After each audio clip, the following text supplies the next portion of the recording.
განაჩენი გამოტანილია 76 მილიონი დოლარი კომპენსაცია და 18 მილიონი პროცენტი. ჯამში 94 მილიონი დოლარი ოკუპანტ რუსეთს უნდა გადაუხადოთ. ეს ფული ახლა საქართველოს ბიუჯეტის, ანუ მოქალაქეების გადასახდელია. საქართველოს რუსულ ენერგოგიგანტთან სააპელაციო დავაც წააგო. საერთაშორისო საინვესტიციო დავების გადაწყვეტის ცენტრის ტრიბუნალმა საქართველოს სარჩელი არ დააკმაყოფილა. რუსული ინტერრა უკვე 8 წელია კალაძის მინისტრობის დროს მიღებული გადაწყვეტილების და ტარიფების ცვლილების გამო დაობს. კალაძე პასუხისმგებლობას არ იღებს. დავა იყო 200 მილიონზე. მე მახსოვს მაშინ ენერგეტიკის მინისტრი ვიყავი, როდესაც ინტერაო ედავებოდა ქართულ სახელმწიფოს, რომ ჩვენ უნდა გადაგვეხადა 200 მილიონი. ჩვენ რა თქმა უნდა ამაზე არ დავთანხმდით და ვერ დავთანხმდებოდით, რა თქმა უნდა ვინ მოაწერდა ამ სიგიჟეზე ხელს, წავედით, ვიდავეთ, თუმცა ქართულმა მხარემ წააგო აღნიშნული დავა, მაგრამ თანხა არის გაცილებით ნაკლები, ვიდრე იყო თავიდან მოთხოვილი. მიზანთან სახურებოდა ცვლილებები, რომელიც მაშინ შეიტანეთ ხელშეკრულებას. ბატონო კახა, ხელშეკრულების პირობები რომ შეცვალეთ რა? ორი საკრებულოს დენის გაიაფებდება საპროტესტები აქციის მონაწილეები. ინტერრაოსთან ხელშეკრულებაში ცვლილებები ამ დრომდე გრიფით საიდუმლოა. ამიტომ არ ვიცით, რა ჩაიწერა დოკუმენტში ისეთი, რომ ქვეყანამ რუსულ ენერგოგიგანტთან დავა წააგო და ქვეყანას მილიონობით დოლარის ზიანი მიადგა. მაშინდელი ენერგეტიკის მინისტრი და მარეგულირებელი კომისიის ხელმძღვანელი მინიმუმ უნდა გამოეკითხათ და პასუხი გასცემოდა კითხვას, რა შეცდომა დაუშვეს გარიგებისას. ეროვნული ბანკის ყოფილი პრეზიდენტი ამბობს, რომ არბიტრაჟის გადაწყვეტილების გასაჩივრებით ქართულმა ოცნებამ დრო გაწელა და ქვეყანას კიდევ უფრო დიდი ფინანსური ზიანი მოუტანა.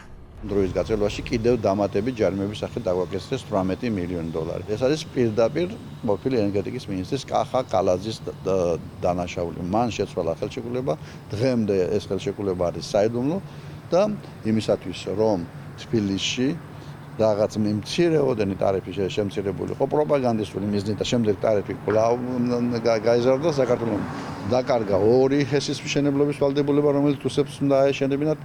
დაახლოებით 200 მილიონი დოლარის ინვესტიცია, რომელიც თელაში უნდა განახორციელებინათ და ჩადო საშინელი პუნქტი ლარის კურსის ცვლილებიდან გამომდინარე საქართველოს ეკისრებოდა ჯარიმის გადახდა უზდით სერიოზული კორუფციული, ასე ვთქვათ, სუნი ჩადებული იყო ხელისუფლების წარმომადგენლების პირადი ინტერესები, რამაც შემდეგ კატასტროფული ზიანი გამოიწვია. შეუძლებელია, რომ სამომავლოდ ეს ადამიანები არ აღმოჩნდეთ ციხეში. სახელმწიფოსთვის მიყენებულ ზიანზე როგორც ჩანს, პასუხისმგებლობის აღება არავის სურს. არადა საარბიტრაჟო სასამართლოში აპელაციის წაგების შემდეგ ქვეყანას სხვა გზა აღარ აქვს. რუსულ კომპანიას და შესაბამისად რუსეთს მილიონები უნდა გადაუხადოს. წინააღმდეგ შემთხვევაში სახელმწიფო ქონება დაყადაღდება და საქმე კიდევ უფრო დამძიმდება.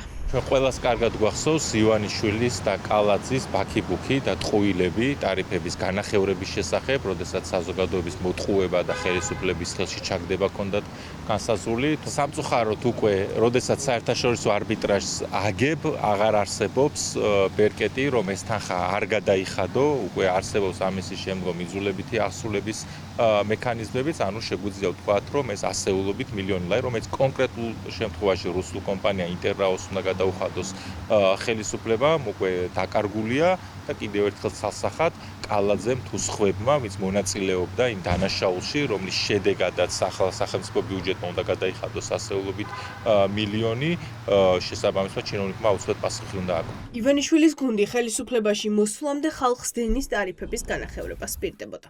დღეს კი გაიაფების მაგივრად უფრო ძვირი ტარიფი მივიღეთ. ამ გრაფიკაზე კარგად ჩანს, რამდენს ვიხდით დენში 2012 წელს და რამდენს ვიხდით ახლა. რომც დაუშვათ ჰიპოთეტურად, რომ ეს იყო კეთილი განზრახვა და ამის შედეგი უნდა ყოფილიყო დაბალი ტარიფი, ეს ასე არ არის. ტარიფები როგორც ინდივიდებზე და ფიზიკურ პირებზე, ისე იურიდიულ პირებზე არის გაზრდილი. ხაც ნიშნავს, რომ არა მარჯვენა ჯიბიდან გადავიხდის მოქალაქე ამ თანხას, არამედ მარცხენა ჯიბიდან, რადგანაც საბოლოო ჯამში ის 100 მილიონ დოლარამდე, რაც ახლა გვაქვს გადასახდელი, ისევ ბიუჯეტიდან არის გადასახდელი და გადახდა მოგვიწევს ბიუჯეტიდან, იმიტომ რომ რაღაცა შეცდომა დაუშვა საქართველოს მთავრობამ. იმის გათვალისწინებით, რომ წელს ბიუჯეტის გეგმის შესრულება დგას კითხვის ნიშნის ქვეშ, ეს დანაკლისი, ან ეს დამატებითი ხარჯი უпроსწორად არის ძალიან კრიტიკული საკითხი სახელმწიფო ბიუჯეტისთვის. წინ კიდევ ერთი დავა. სტოკჰოლმის საარბიტრაჟო ტრიბუნალმა საბოლოო გადაწყვეტილება უნდა მიიღოს. თუ ამ აპელაციასაც წავაგებთ, საუბარი უკვე ინტერრაოსთვის გადასახდელ 112 მილიონ დოლარზე გვექნება. საერთაშორისო დავებში წლიდან წლამდე ოცნების ხელისუფლება მილიონებს ხარჯავს, მაგრამ უცხოელი იურისტებისთვის გადახდილ ფულს ქვეყნისთვის შედეგი ვერ მოაქვს.